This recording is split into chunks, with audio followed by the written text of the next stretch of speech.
It's Mike's first flip. Great news, everybody. Yesterday, I had a friend with a whole lot more framing experience than me climb up into the attic to double check that wall and span was not load bearing. My initial assumptions were correct, which means we can have a flat ceiling and wall. The 2x6 up there that was on top of the 2x4s was just to connect the drywall to. It's not holding up anything else, but I am gonna put some bracing in between these two headers for new drywall and the old drywall to connect to. I found that it was easiest to be in the attic because of all the falling debris. And I'll be honest, I caused a little bit more damage than I wanted to the drywall getting these 2x6s out. I also cleaned out as much insulation as I could between the ceiling joists because I'm coming back with a Sawzall to trim the drywall flush. This will give me access for the framing repair and adding a new joist. It'll also make the drywall repair easier since it's all square. Right here next to the doorway, we have a 2x4 sticking out on its edge, and I needed to remove it, so I took the drywall out, that way it wasn't in the way. Then I cut through the nails on the top and bottom and used a sledgehammer to remove it.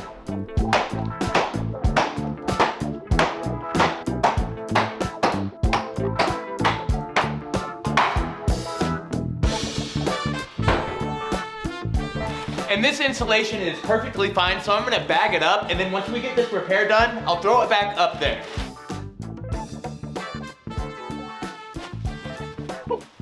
This 2x4 was the bottom of the wall that we took out in last week's episode. I pulled that out, and then I cut away the other piece.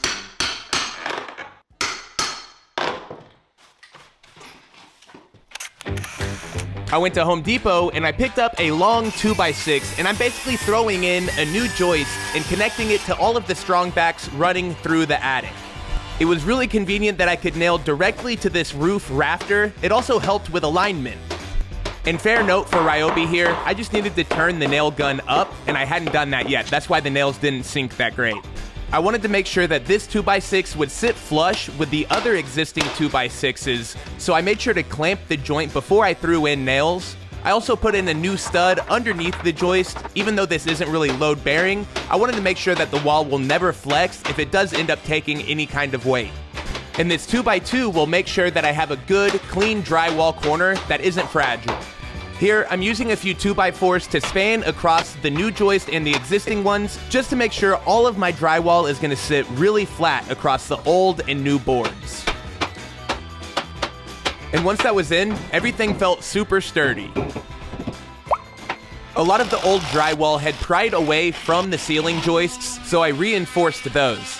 Then I used my oscillating multi-tool to cut the old drywall halfway through the ceiling joists. Looks good. Tomorrow we'll come back and hang some drywall. What's up? It's our first day of drywall, and I've got a couple of long 12-foot drywall panels, and this is awesome because I'll be able to cover the hole in one single piece.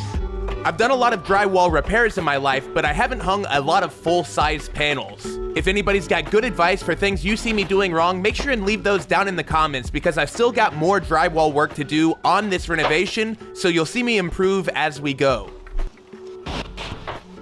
Once the drywall was cut to size, I tried throwing it in place, and my first attempt unfortunately was a fail. There just wasn't enough of a gap between the wall drywall and the ceiling joist.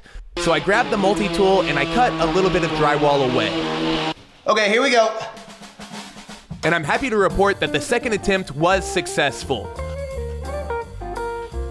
Okay, it's going really well. Okay, I gotta stand up on this bucket. I should have brought a ladder. How have I still not brought a ladder? Overall, my panel was about a 1/4 inch longer than it should have been, and that made this installation a little tougher than it needed to be.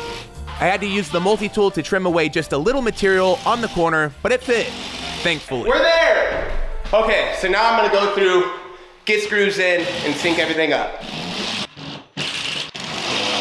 I've got one section that I still need to fix in the ceiling, and I'm using a really simple method to basically trace the outline of the damaged area, and then use that as a template to mark and cut a piece of replacement drywall.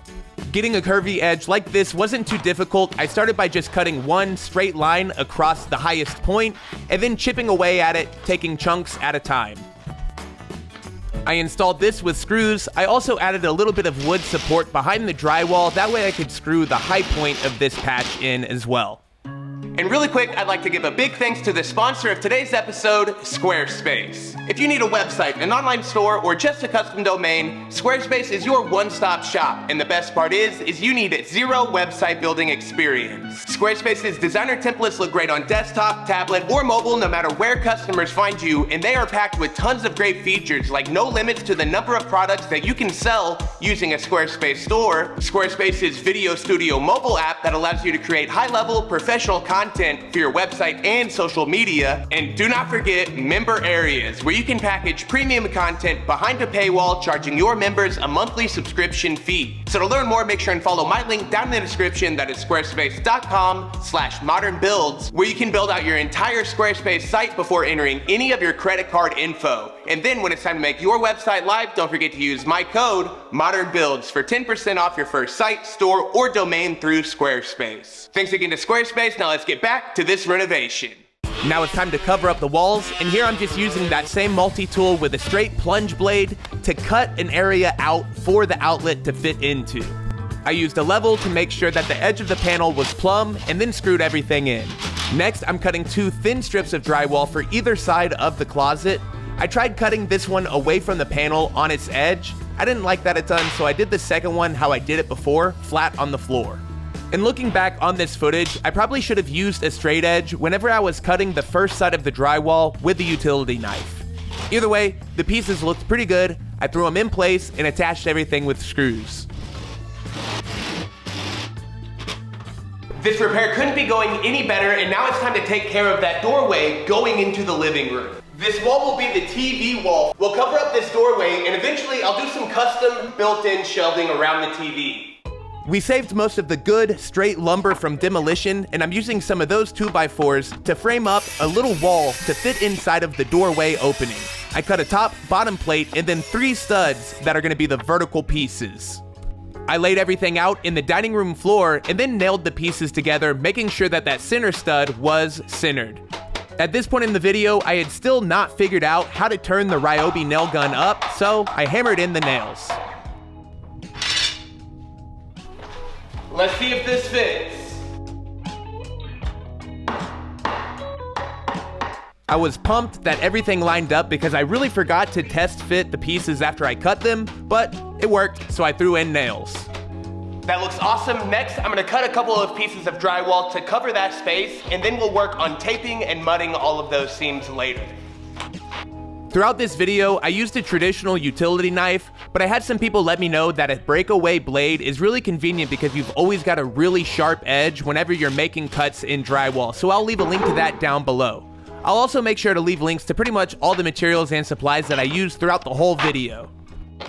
I broke away this old drywall so that the patch would be square and a lot easier to fix. Then I put the panel in place and I worked around the perimeter installing screws. As I was working, I found that the old drywall was working its way away from the old studs, so I also went back around and reinforced the edges of all of the old panels. Super Pro! I just got the one outside corner, so I'm gonna be installing this plastic corner bead with a few screws, and then I'll come back with some fiberglass tape on all of my joints and seams. My tip for installing this corner bead is to not push too hard when you're installing it. You don't want it to flex too much in between your screws. I also put some mesh tape on each edge. People say that that helps everything stay strong and keep the corner from cracking. The thing that I like most about fiber mesh tape is that it has a sticky back, so you can tape your entire project before you mix up your mud and get going. And you don't want the gaps between old drywall and new work to be too big anywhere. In fact, on my project, it's a little bit too wide in a few spots, and I learned that. Shoot for an 1/8 inch gap, nothing more than a 1/4 inch. I'm gonna be trying out this ultra lightweight joint compound. I haven't used it before, but I'm gonna let you know what I think. I wanted this joint compound to really work into the cracks and spread easily, so I added a little bit of water to the mix, and then I got after it. Like I said before, I've done quite a bit of drywall repairs, but not a lot of new work, so some of this stuff is really fun getting to try and learn as I go. With the first coat, I learned that you want to make sure that the tape adheres really well and that you really sink a lot of the mud into any cracks. You don't want to build up too thick of a layer though, because you're going to have to sand that back. And remember, it doesn't matter if you're just doing a small repair or if you're doing brand new panels, you're always going to do 2 or 3 coats to get a flat profile. So with that being said, it's really easy to build up too flat with each coat, but it's a lot more work if you put the joint compound on too thick and you've got to sand down a bunch of humps and ridges each time. After the walls were complete, I moved on to the ceiling, and this is where my largest gaps were, and unfortunately, gravity was turned on this day. I noticed that the weight from the joint compound was weighing down the mesh tape and almost pulling it away from the drywall a little bit. Not completely, but it was making a hump in the center. So basically what I did is I pushed that material up. That way our mesh tape is inset and not sticking out, because I don't want to ever sand through it. Alright, so that's a wrap. I'm gonna come back tomorrow and do a quick second coat to backfill those 1 voids. But next time I see you, we'll be taking care of the framing and drywall everywhere else. See you then.